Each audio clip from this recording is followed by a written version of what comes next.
Hello everyone, welcome to this week's edition of the Ratliff Mandolins Weekly Production Diary series. This is episode 14, and on our job jar list this week is to finish up the binding on the mandolins that needed to have binding on the back, specifically mandolin number 9 and 11.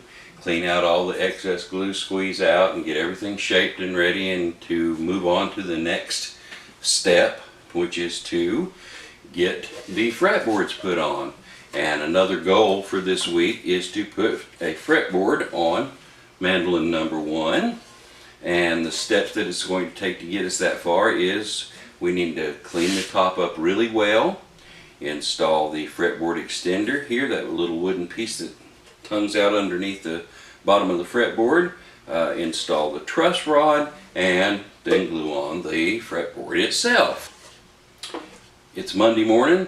I'm ready to go. Follow with us as we do these jobs.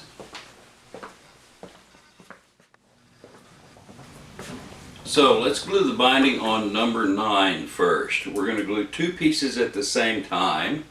We're going to glue the piece from the inside of the scroll to the heel button first. And then we'll take care of that little bitty piece, about 1.25 inches or so long, that's on the lower body point.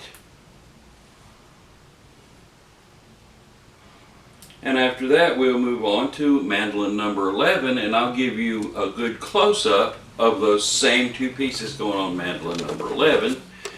The piece from the inside of the scroll to the heel button, and then the little bitty piece down at the lower body point. And that's about all we can do for today, so it's time to move on to mandolin number 1. So the first step is to take mandolin number 1 and sand the entire top with 220 grit sandpaper. Then we're going to take and wipe the top down with water real good. This is a process known as raising the grain.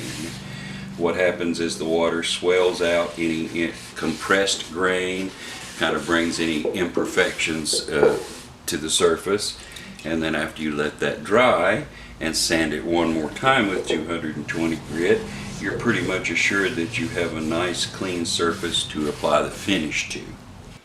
Now keep in mind that while I am doing all of this, that in the background of things, at the same time I'm preparing fingerboards for the entire batch and rough cutting enough fingerboard extenders for the job as well, so that when the time comes I can grab a fingerboard extender blank, fit it to the top, being ever mindful of the center line of the instrument and the neck angle and all that sort of thing, so that everything is shaped and fit perfectly when the time comes to start gluing all these things together.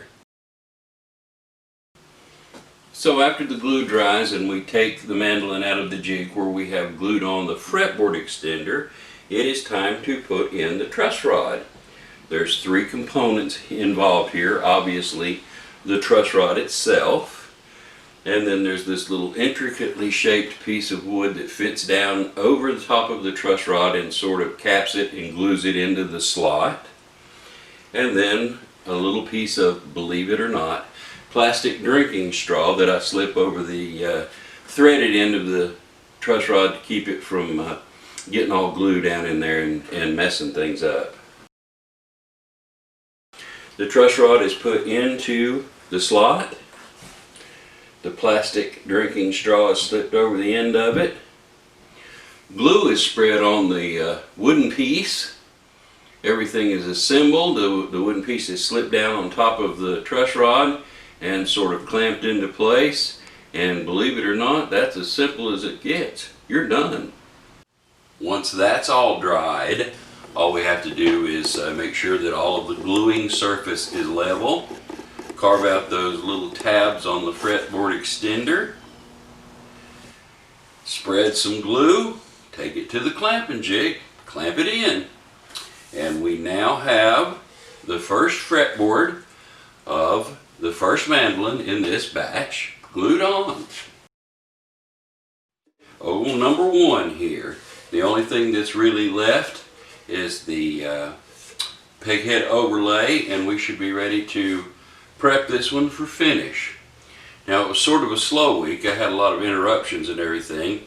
I did indeed get this job finished that I had set out to do, but I did not get all of the backs cleaned up.